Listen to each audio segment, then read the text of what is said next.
First, if this is something that you're contemplating, sit down and talk it through and make sure that you really understand what being a foster parent is. Foster parent is not a substitute for adoption. Some people think of it as, well, we can't adopt today because the line's too long, so we'll be a foster parent. And then they get a foster child, and right away they're thinking, I got to adopt this kid. Foster parenting is a very specific kind of process. Its whole purpose is designed to help a child and provide a child a stable and repeated and a dependable environment, while the problems that have caused the particular separation get dealt with. Many times that means then that you're going to deal with that family. You may be asked to be a part of it, or you may not. Depends on the therapy and the process that's going on.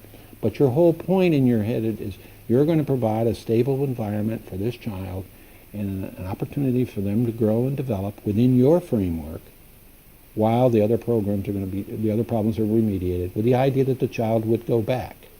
In many cases that doesn't happen, and in dealing with it, it's something that you then decide, okay, is this a situation where we would want to, if the child would become adoption, they would be a fit for our family. In making that decision, there are several players. First, it's the other partner. So one partner, if it's a husband and wife, one does, I decided I want to do it, and the other one isn't on board, it's not going to work. Second one, though, is how about other family members, if there are other family members? And I don't necessarily mean just other children. That's also parents, grandparents, other kinds of people involved. Because the child or children are going to come into an environment, and the acceptance at all levels, while it doesn't have to be at the same process, because some of them can say to you, as some of our family said to us, you guys are nuts. But the point was that they understood and were accepting of it, as opposed to, therefore you're excluded from the family and you can never see your cousins again and so forth. So it's going to be one of those situations. Secondly, when we would sit down, Joan, for example, when we would have a group and they'd say, they've called about another child, and the children would sit down and say, what do we think we can do? Because we each know our roles and responsibilities, and if another child comes, here's some of the problems that they've got. So mom will now have to deal with some of those. Are you prepared to maybe pick up some of the other things so that mom can now spend some time with this other person? How would you feel about having somebody such and such age? And it's a joint situation, because remember, you're bringing them into a family environment. So if they're interested in foster parenting, first, please do, because it's very critically needed. But do it going in, having thought it through, know what the responsibilities are, and then really go through the training and look at the support systems for what they are, because that's what they are. It's very important systems that have been developed over the years by people who have been through the experiences. And you're not going to encounter something that somebody else hasn't done before, but understand that in doing it, you are just not simply trying to set a set of goals on somebody else and have them live up to them, but provide an environment where they can come and grow and be the best that they can be, whatever that is. The big thing they're trying to figure out is there a place for me in here? Or is this only for you? And then, if there is a place for me, how will I stack up on the pecking order with everybody who else is here? Even though there's a place for me, will I always be last? Will I be a natural? Is there a place for me to grow and develop? And the biggest thing is, can I fail? Biggest thing is, it's one thing if I'm perfect and never make a mistake, but what happens if I fall flat on my rear end? What happens tomorrow if I get arrested again? Or if I revert back to the drug problem, or the whatever the problem was that's gotten me into the problem so far? And the answer is, you give them a stability, and you understand that the sun's going to come up tomorrow and somebody's still going to love you, and we're going to be there.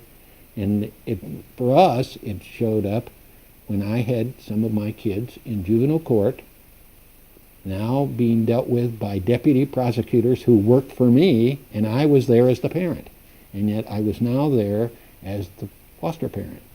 And the system was going to work, and they looked up and, wait a minute, they're still here. I didn't get kicked out, and I haven't been thrown away, and tomorrow I may be still going to be here. But we used to tell them, you're going to make some choices. And those choices carry with them accountability. We had one boy, for example, come to us as a teenager. He was an alcoholic. And he realized that he had that problem. And he was going to have to learn to deal with it. Well, while we had him, he went back home to deal with his family for a weekend.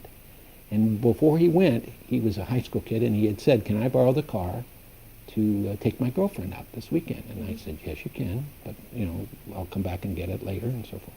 Well, about 11:30, I got a call from one of the deputy sheriffs. Excuse me, not true.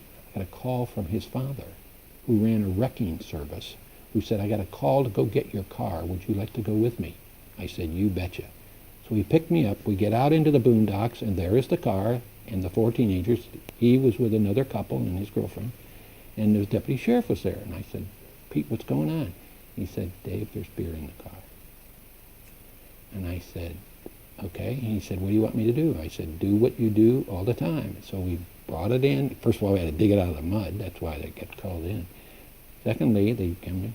And one of the things that had happened was that the judge, at the time when he came to my house, said, don't ever come back here again because you're going to go if this is, because he had been involved in a series of things. Mm-hmm. And alcohol was just, in fact, the judge said to me at the time, why would you want to do this? And I said, Judge, if we don't deal with his alcoholism now, we're going to continually get him back as a teenager again and then as an adult, because I said we've got to deal with that issue. Well, long story short, we get out there, get the car.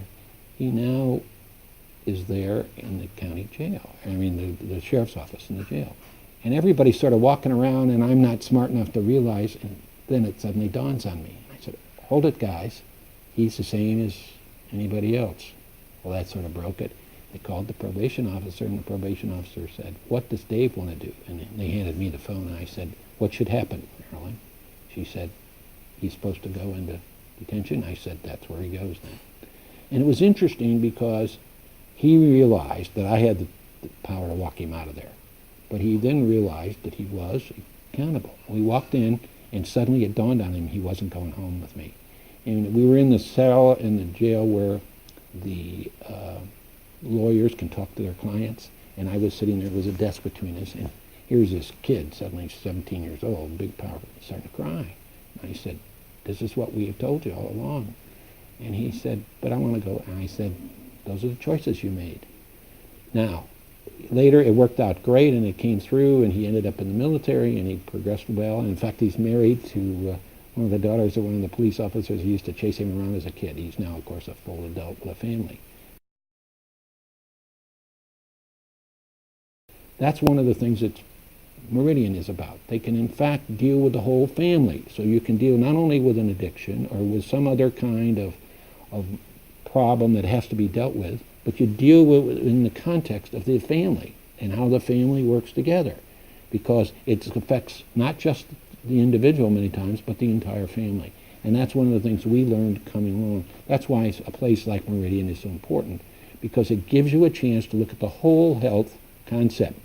One of the recent additions at Meridian was Meridian MD, the poor mother who comes in with 2 or 3 kids and then says, sorry, I have to leave because I have to catch a bus to go all the way to the other side of town so that the kids can get their shots to go to school, or one of them's got this. And nope, we've got whole health here. There are doctors that can help you with that. That's the point of realizing that you deal with the entire need of the family and structure. And Meridian, as it grows now, can deal with it, from the very extreme situation to the dealing with an addiction, to dealing with a remedial program, to dealing with a special needs for a foster care, and ultimately the ramifications that go with it.